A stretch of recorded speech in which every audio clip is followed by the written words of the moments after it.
What's up, guys? 5 Star Paintball Tech here. Today I'm going to walk you through how to rebuild a Bob Long 360 reg. It also so happens that pretty much all the newer Bob Long regs, mainly on the Mark Victories, the G6Rs, Onslaughts, Insights, they all pretty much use a similar designed reg. They use most of the same parts. So this won't be a exact one-to-one match, but you might be able to use this video as a guide.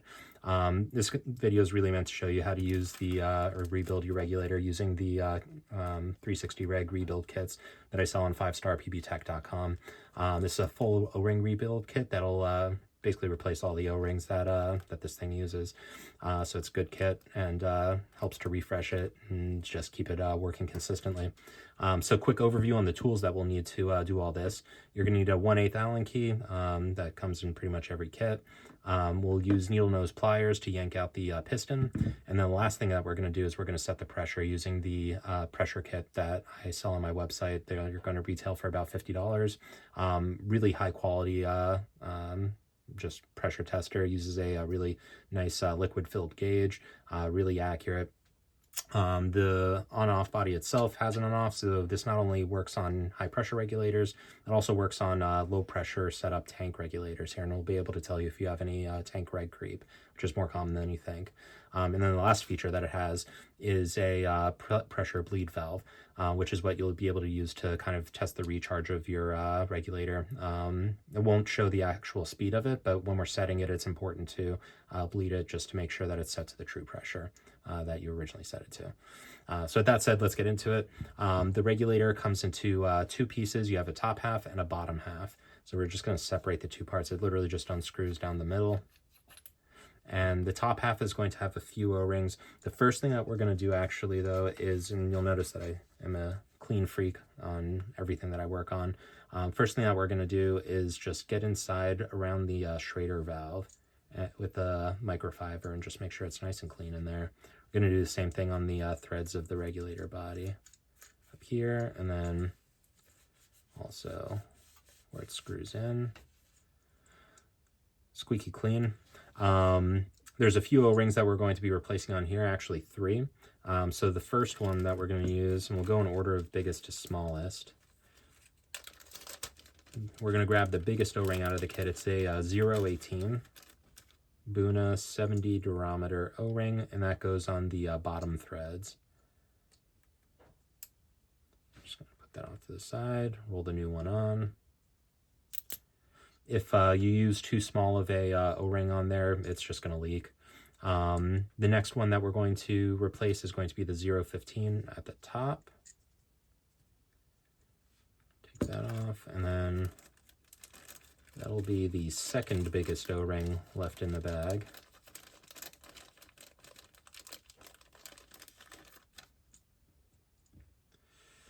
And then the last O-ring is actually one that you wouldn't expect. We're going to replace the O-ring inside of the fitting. This is a really nice fitting. I don't want to scratch it up. If it was a normal fitting, usually I just take a set of needle nose pliers. I grab the bottom collar and it would just pull right off. Usually it take a little bit of force. We're pretty lucky with this one. It actually takes like no force. So all of these macroline fittings kind of disassemble the same way. You'll always have a collar of some sort, and they just pull right out. So hopefully the owner appreciates that I pulled it out by hand.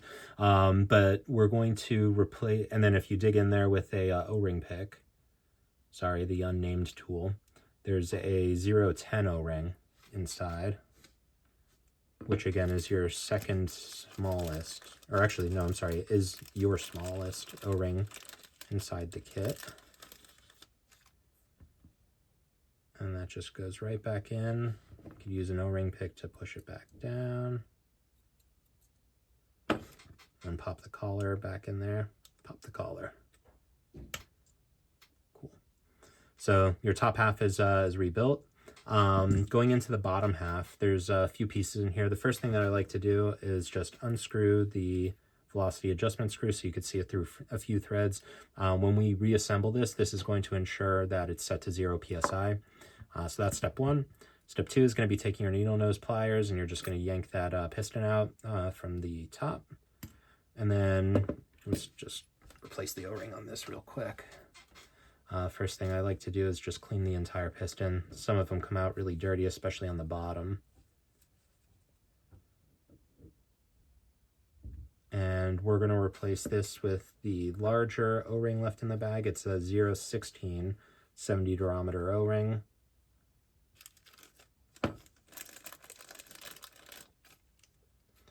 Actually, before we put that on there, like everything, just want to clean inside the groove with the microfiber cloth. Oop, don't drop it. I'm just going to pop the new O-ring on there. I think I forgot to mention too, and we can actually do this now. The only part that you want to lubricate on the regulator is going to be the piston. For lubricants, I pretty much only use Dow 55 on Bob Long parts. You can use Dow 33, which is a bit more common. So I'm just going to grab a glob of it, and we're actually going to probably use like not even a third of it. I just like to stick a glob on there and kind of chase it with my finger around. If you press hard, it'll just make sure that you don't put too much on there. You'll notice that I don't like to use a ton of lube when I work on guns, and the reason for that is lube is a big dirt magnet.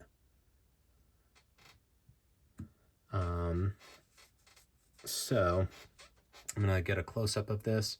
You could see I'm just using just enough to coat the O-ring and get in between the groove and the O-ring hole. So it looks just like that. We're gonna set that off to the side. From here, there's only one part inside of the regulator, which is the spring stack. So we're just gonna pinch this O-ring. This is the last O-ring that we're going to replace. It's a 011 Buna 70 durometer O-ring. So we're just gonna put it off to the side. Once we have that off, the shims on this are basically gonna pour right off. And believe it or not, there is a right and a wrong way to put them back on. So we'll walk through what that looks like. First thing we're going to do is just clean this carrier. Make sure sometimes they're really dirty. There'll be a bunch of like black old grease on it.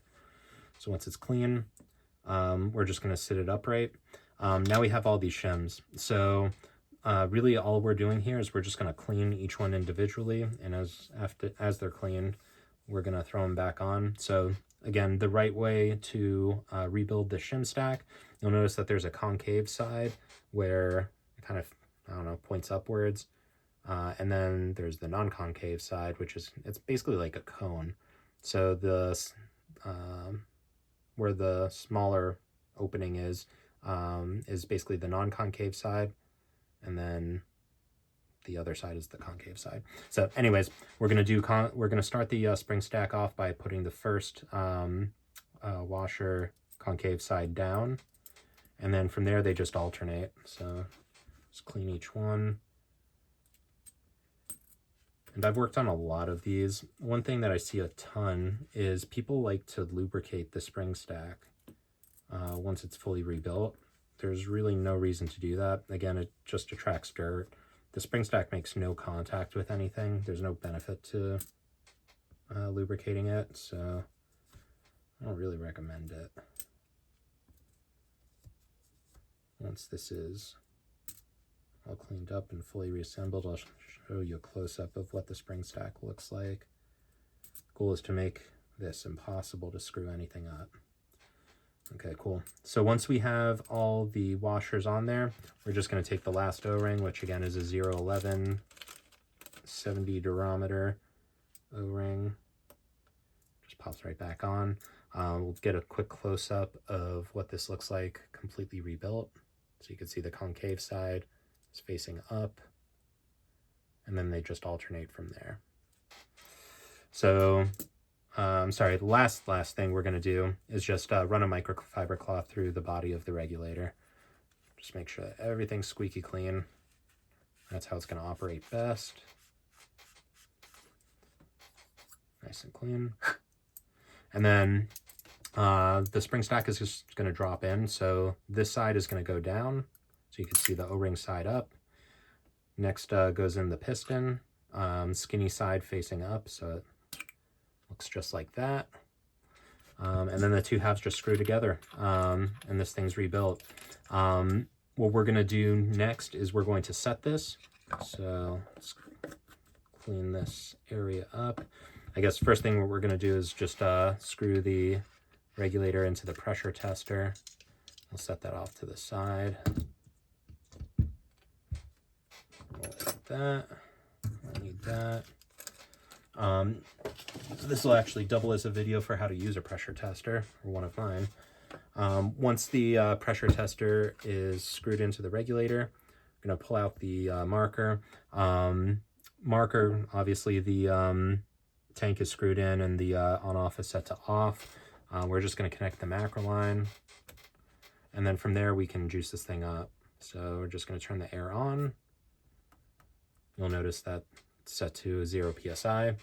And this will just be a quick walkthrough on pressures for each generation of Intimidator. So for a generation 1 and 2 Intimidator, a good starting point is going to be about 240 to 250 psi. For a generation 3 Intimidator, I would start it off at about 205 to 210. And then for a generation 4, 200 to 205 psi will be a good starting point. So we're just going to set this to 200. And we're going to turn the screw clockwise to increase the pressure. And once it's set to about 200, you'll want to do this when you're setting any regulator. Once it's set to 200, we're going to press this button on the back and just confirm that it's set to 200 psi, which it is. So this thing's ready to rock. We're just going to bleed it by undoing the on-off. Unscrew the regulator, and your regulator is back in the game. Thanks, guys.